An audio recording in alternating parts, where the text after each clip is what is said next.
kumikinang. Nicole Ayala and Diego Bandido.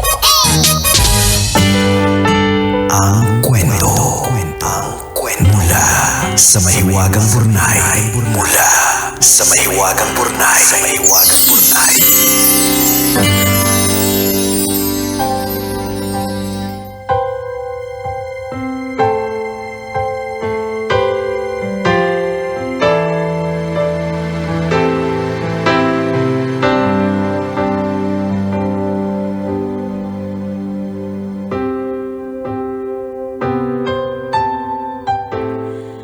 Dear kumikinang na tambalang Nicole Ayala at Diego Bandido.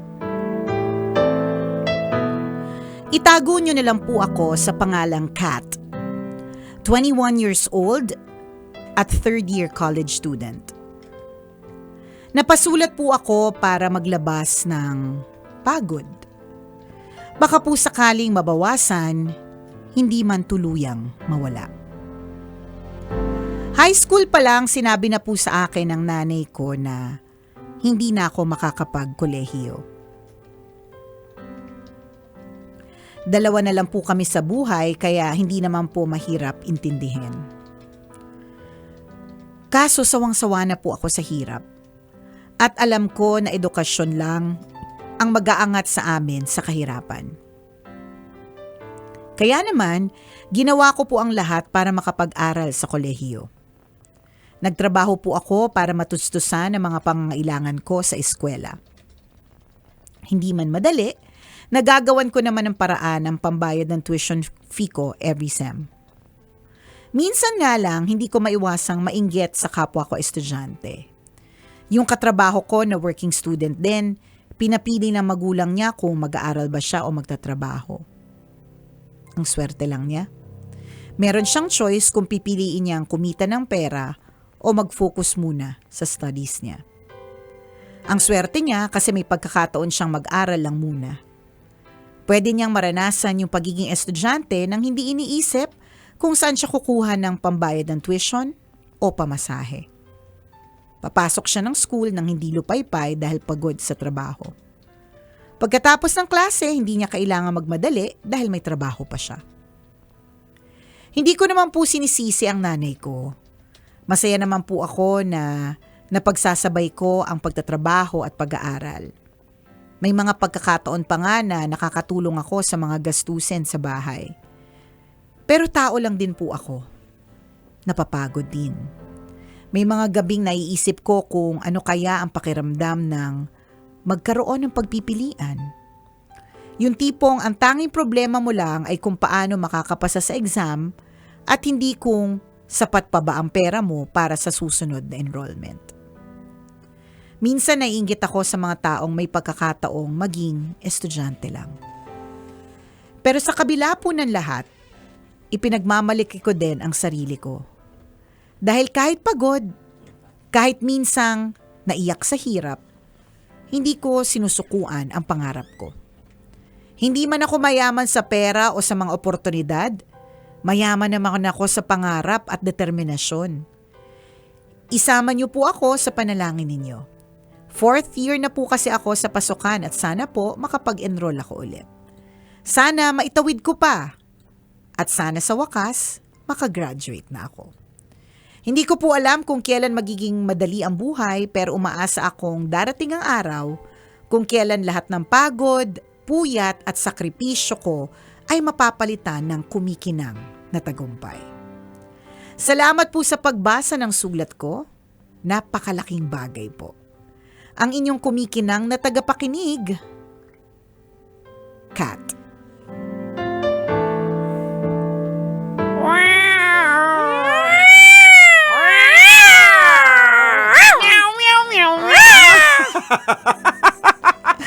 Mga baliw! Sa amin ka talaga humingi ng advice, no? Hi, Kat! Hi, Kat! Ayan. Hello sa'yo, Kat.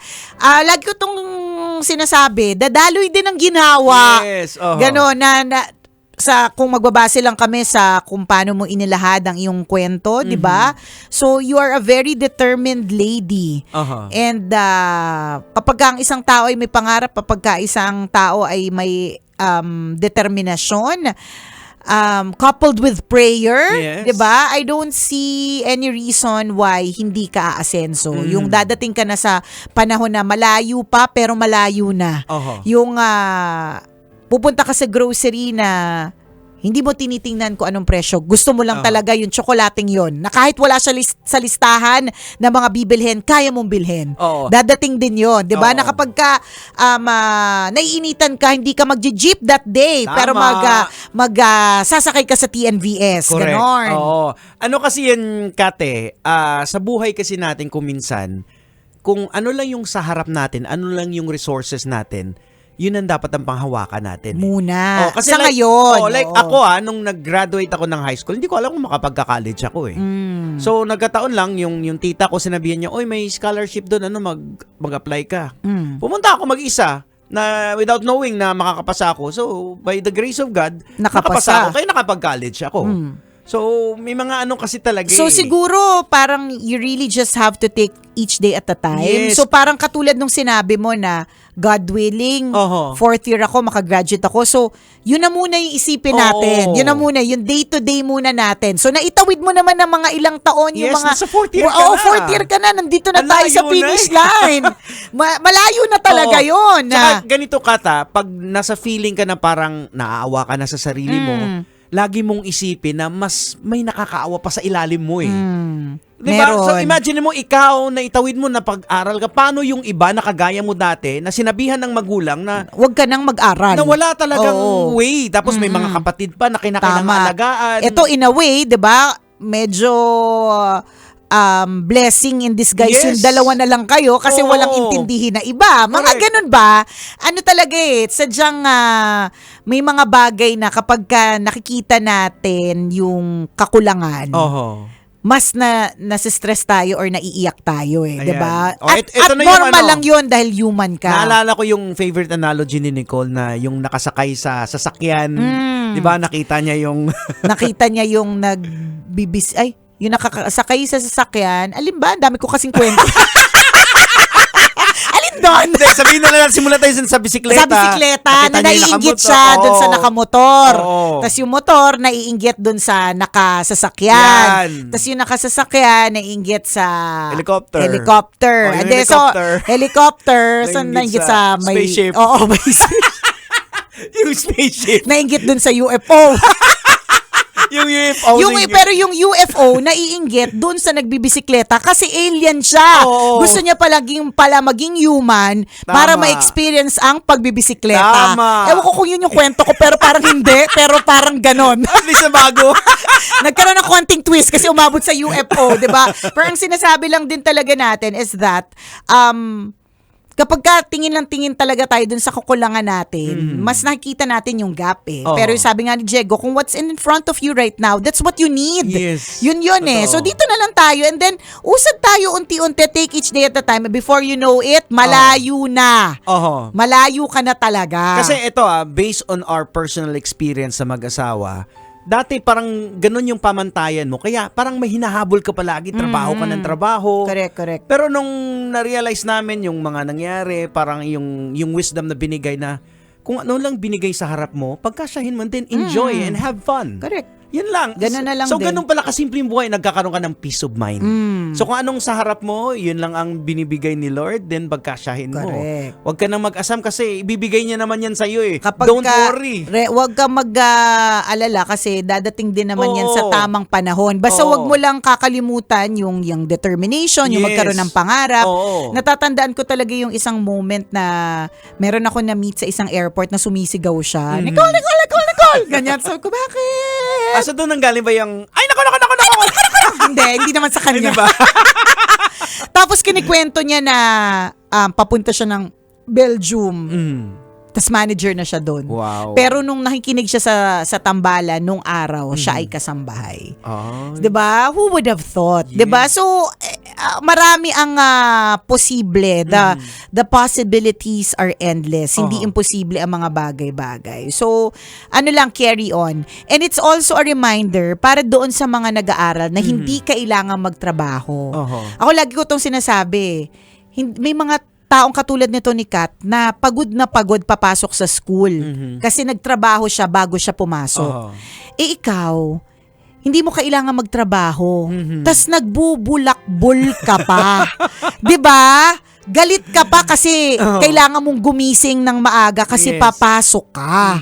'Di ba?